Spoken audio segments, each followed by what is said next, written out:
One of my aims today is really for the participants to leave with more confidence in their ability to work with people with physical disabilities that they might come in contact with in an artistic setting, so whether that's dance or theatre or movement or whatever their workshop setting might be.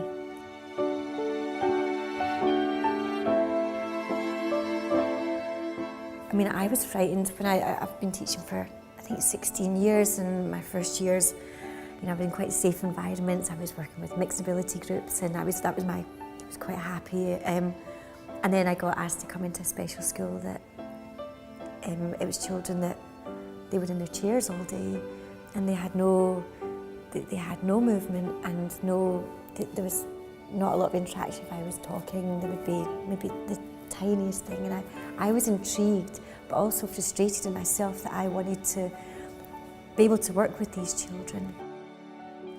For a long time, disabled people haven't seen themselves as part of the art scene. They haven't seen disabled performers on stage.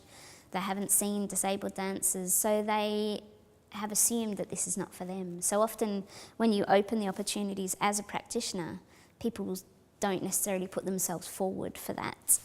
I think people are terrified about getting it wrong, or about injuring people, about not knowing what to do, about saying the wrong thing. And actually I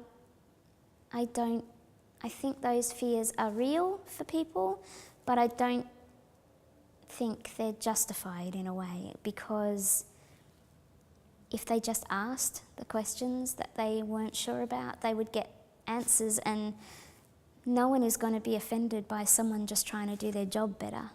I think in my job I meet so many people from different backgrounds. I meet elderly people who are working in Zimmer frames, to young children with learning disabilities, and I love every moment that I meet these people, and I take away a lot, and I hope that they take away a bit from me, but I think it's interaction, bodies and communication. We started off by getting participants to create a sign name for themselves, so something that's distinct about them, that would be recognised within a community specifically for that person.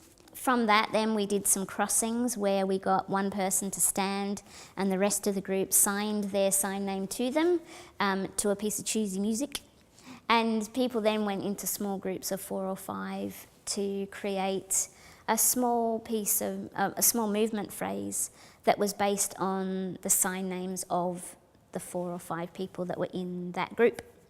And they produced some beautiful little nuggets of choreography that you could then make bigger, you could do all sorts of things.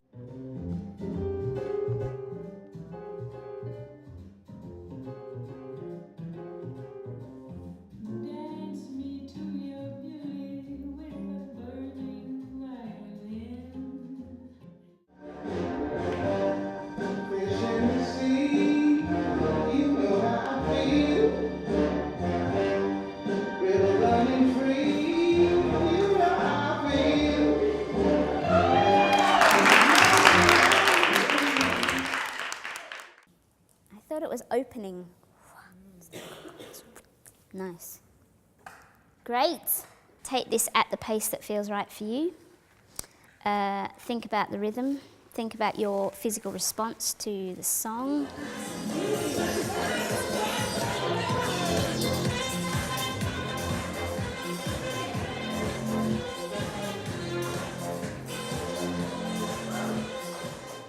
I ran a workshop.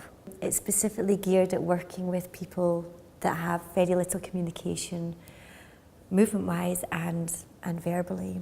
Usually the children I would work with in this situation are maybe quite passive, and I would always make sure that they could see my face at all times so that they can see me, and you can read them as well. We started off with a very gentle warm-up, which was about touch, and it was about the young person getting used to a touch that's maybe non-medical. We moved on to a second exercise, which was about getting to know your body parts and starting to move, to work with that young person to stretch, and they're used to moving their bodies.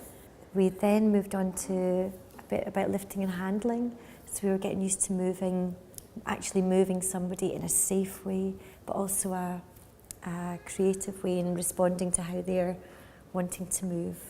Finishing off with a very gentle, I suppose, kind of last paragraph, saying thank you to your partner for moving, and grounding after moving with your partner.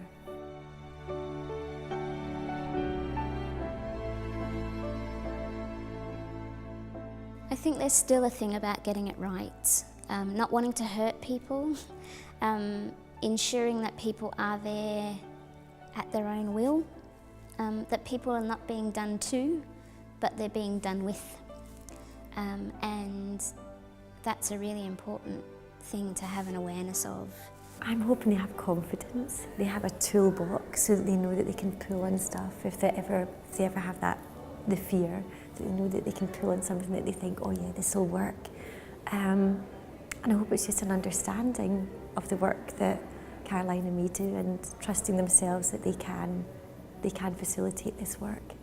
I want to create an arts industry, an arts environment that welcomes and values every person that participates in it, and acknowledges that everybody has just as much validity as anyone else.